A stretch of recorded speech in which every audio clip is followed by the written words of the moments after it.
Hey guys, thanks for coming out. Couple things to get started. First, want to wish best of luck to Coquise and Steve as they start their seasons. Women's team tonight and then the men's on Wednesday. Looking forward to watching both of those seasons unfold. Our guys, we had a good bye week. Academically, certainly going out to SC on a Wednesday, missing classes Wednesday, missing classes Thursday. These guys had some catching up to do. I thought our guys did a good job of doing that. It's later in the semester now, and a lot of things are coming due. So a big academic load on these guys right now, and I think they've done a good job stepping up. And then we had some good work, all different kinds of work for different guys. Certain guys needed rest, certain guys needed reps. So whether you needed rest or reps, I think the guys got it. And now we get ready for what might be one of the hottest teams in America right now, winning 4 straight and really playing very complimentary football when you watch the way their defense, offense, and special teams has been performing. So great challenge, but I'm excited about the opportunity. Good to be back home in our stadium. Our kids have worked their tails off to try to correct the things that we can correct now, try to get healthy. We've had some really, really intense efforts by guys to try to get better. Who knows what this week of practice will hold, but I think we'll be in a better place health-wise than we've been, and that should help.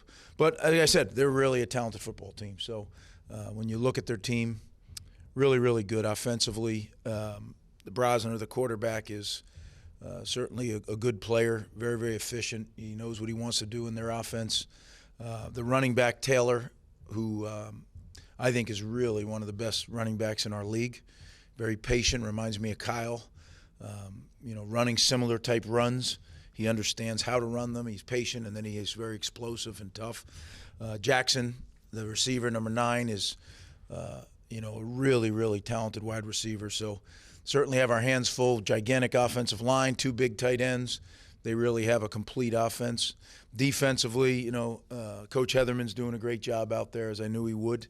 One of my favorites to work with when he was here. We know some of the guys. Ja Joyner, when I first came back here, we had recruited him for a cup of coffee there at the end of recruiting. Really a dynamic player, won the game with a sack fumble the other day. Lindenberg, the linebacker, is really a good football player. You could tell he's the heart and soul, runs the operation. And then Wally, the corner, I think is an NFL player. So at all 3 levels, they're talented. Big defensive front. They understand, and as I said, they're well coached.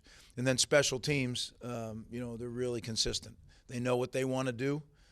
They have 2 really good specialists in their field goal kicker, who's got a huge leg, and I guess was in a little bit of a slump to start the beginning of the season, but has really come on like gangbusters here, and I think it's 6 or 7 in a row now. So he seems to be on track, and their punter is an experienced guy that knows what to do within their scheme. So really, as I said to open, they're one of the hotter teams in college football right now, and we're bringing them here. It's time to go. We had our break. We had an opportunity to get healed up, and now it's time to go compete. So I try to help you with anything I can.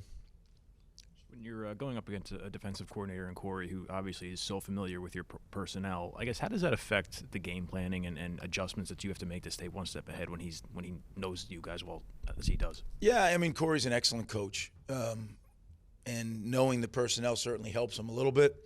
But Corey knows what he's doing, and he's going to try to take away the things we do. That's just going to be a matter of whose players play the best. That's going to be the key. We'll put him in position. He'll put him in position, and then we got to go be physical. We got to be tough. That's how we play, right? That's what we count on. And what they've done a great job in is taking care of the football and taking the football away. Right now in their winning streak, they're +9 in turnover margin. Overall, they're +12, but in this 4-game streak, they're +9. And when you're having that kind of success, holding on to the football and taking the ball away, it generally leads to victory. So certainly that's going to be a key to the game. But how does that happen? Who plays harder? Who plays tougher? And then obviously obsessing about the football. That's what both programs do. So there's a lot of similarities. How the game will be approached, we got to go coach it and play it, and who does that the best will win. Obviously, going against his former team, how do you anticipate he'll handle the emotion, and do you think he'll be playing with something to prove? Yeah, I hope he handles the emotion fine. I don't think he has anything to prove. I think it's worked out for both teams. I don't feel that way. I can't speak for Ethan, but look, this is a game, one that we need to play our very best to win, and that's what we're going to set out to do. What have you guys worked on defensively, and what gives you hope that you guys can make some fixes that have been kind of plaguing you?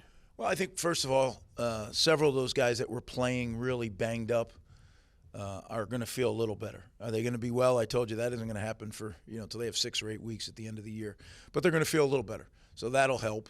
And then we fundamentally went back to square one and started working on things that and our guys really bought in, really wanted to do it. They're frustrated just like we are. And we went back to work together, and I think that we figured a few things out. We got to just go play that way now on Saturday. But we have another 3 days of practice to do, and I'm looking forward to doing that, and being ready to play on Saturday. The offense the past couple of weeks has looked more efficient, a little bit more explosive. Where do you see this unit now after a rough couple games there kind of mid-season? Well,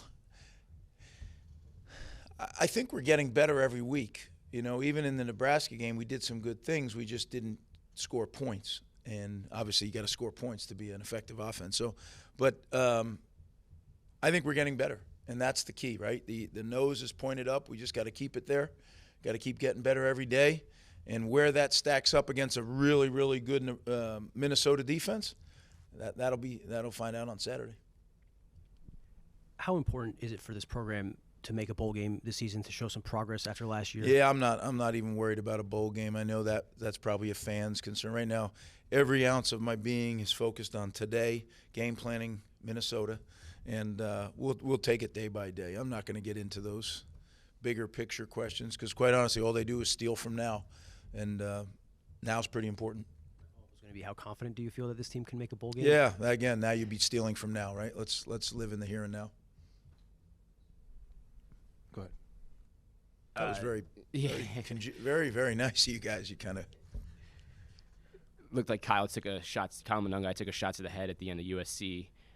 How's he feeling, and is he going to be good to go? Yeah, that'll be on the availability report, as everything is each week. I think that's the beauty of that system, is that you kind of post that so everybody knows exactly what's going on. And we'll make sure that we're prepared the very best we can be. In the time that Corey worked for you, I guess what stood out about him as a coach and the way he connected with his linebackers?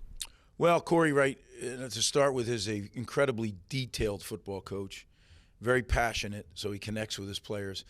He helped his players get better. So when you're detailed and you're passionate, that usually is the case. Yeah, real fine football coach. Just touching on the offense again, last year it seemed like that there was a lot of clock control. You guys were putting together long drives when you were able to move the ball. This past year, maybe a little bit more explosive. Some of the drives have been kind of more in 3-4 minutes. Is that where you want to see the offense? Are you okay with those short kind of drives as long as they end up in points, or would you rather shorten the game with long, sustained drives? Yeah, I'll take both. Yeah, if we could have some explosives and then have some sustained drives that eat up clock. And again, it's all about playing complementary football, right? The better you're playing on defense, the more you don't mind quicker drives, right? But again, you hit it on the head, right? What is an effective offense is an offense that scores points. So how you score them, you're not going to get too picky on that. We do have an identity, but again, if we take shots over the top and we hit them, I'm not going to turn them back in. I'll keep them. You touched on the Minnesota's turnover margin being so good. Is that a byproduct of doing things schematically, defensively, or just taking the ball away and protecting the ball? As simple as that. Well, I think they play really hard. I think, yes, they have a very good scheme, but right now they're playing very, very well together. They have a way that they're playing very hard, and as I've always told every defense I've ever coached, you get lucky in relation to how hard you play, right? So some would say, "Oh, the ball's on the ground." Well, you made your luck. You tackled extra hard. You ran to the football extra hard, and you had more people there when the ball came out, right? And it's the same things we talk about. Are we quite at the level? No, not yet, but we're getting there. We'll get there. Tomorrow is election day. How do you make players available to be able to vote? And do you do any kind of civic education on the voting, the importance of voting, how to make an educated vote? Yeah, we'll talk about it as a team. My biggest thing is you can't ever take it for granted, right? I mean, it's one of the great things about our country. And I think young people have to really understand the sacrifices that have been made so we can vote. And it can never be lost on forget our young people, on everybody. Because we had a bye week, I did early voting, which was something I've never done. I went and voted on Saturday, which was pretty cool, right? And literally 10 minutes. I'll tell you what, I think it's easier for people to vote, and I think there's no excuse not to. I mean, you have that right and that privilege in this country. And yeah, well, it's only one vote. Well, if everybody thinks that way, then they're all one vote. And I want our guys to understand that. So we talk about it, and we will talk about it again tomorrow. But there's plenty of time to get to there's plenty of places to vote around here, and some of them do write-in ballots, and some of them go out and vote in person. But I think our team understands it, but I'll make sure I remind them. Yeah, so guys, I appreciate it. Again, good luck to Coquise and Steve. Looking forward to seeing that get started, and we'll see you guys on Saturday.